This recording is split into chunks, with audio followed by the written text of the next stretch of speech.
Have you ever wondered how, without firing a single bullet or dropping a single bomb, any nation, a country can take over another overnight? Throughout history, emperors built empires with swords, but today's biggest predator doesn't use a sword, it uses a checkbook. We are talking about China's dangerous strategy known to the world as trap diplomacy. Sri Lanka has already fallen into this trap. Pakistan is struggling on the brink, and several African nations have been forced to mortgage their own ports and lands. In this deep dive video, we are going to explore how China's strategy is pushing the world into a brand new form of economic slavery. The story begins in 2013 when Chinese President Xi Jinping launched a massive project called the Belt and Road Initiative. The stated goal was simple: build roads, railways, ports, and infrastructure worldwide to boost global trade. Sound novel, right? A promise of development. However, hidden behind this signing package was a massive trap. Developing countries didn't have the billions of dollars required for these mega projects. That is when China stepped in, offering a seemingly generous hand. Don't worry, we will give you billions in loans. Poor nations clearly accepted, believing China was their savior. Little they know, this loan was not help, it was a slow-acting poison. The biggest and first major victim of this trap was our neighboring country Sri Lanka. In southern Sri Lanka lies the city of Hambantota. The local government wanted to build a massive port. Western financial institutions like the World Bank or IMF refused to fund it because the project lacked economic viability. But China didn't hesitate. The Exim Bank of China handed over billions of dollars in high-interest loans. The port was built, but it virtually zero revenue because commercial traffic was practically non-existent. Sri Lanka failed to repay the loan, and that is when China's true game began.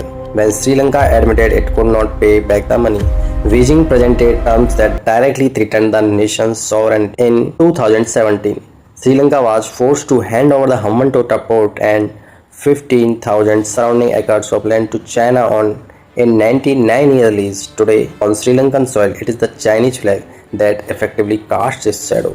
This is what you call a sovereign trade-off. Sri Lanka was only the beginning. China replicated this exact blueprint across the globe. Take Pakistan. For instance, under the banner of China-Pakistan Economic Corridor, Pakistan took massive loans from Beijing. Today's chunk of Pakistan's economy is choked by Chinese debt, and Gwadar Port faces a similar fate to Hambantota.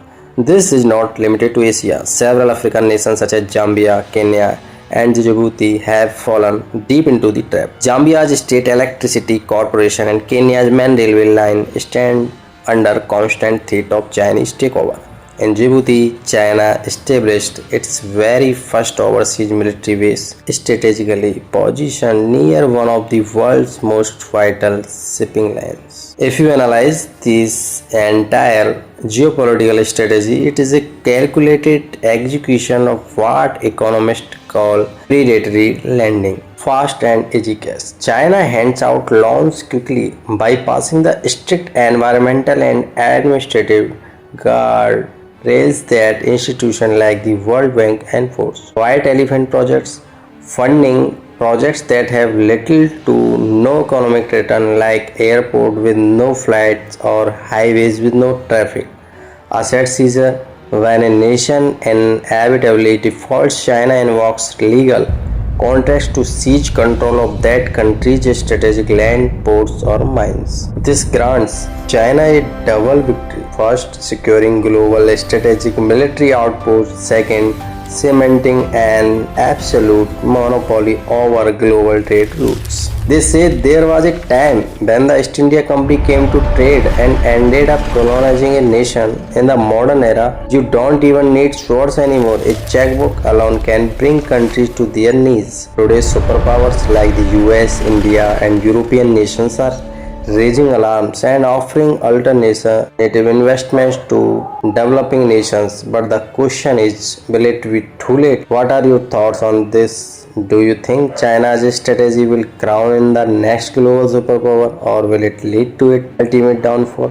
Let us know in the comments below. If you find this deep dive video insightful, make sure to like, share and subscribe to the channel. See you in the next video with another hidden truth. Thank you.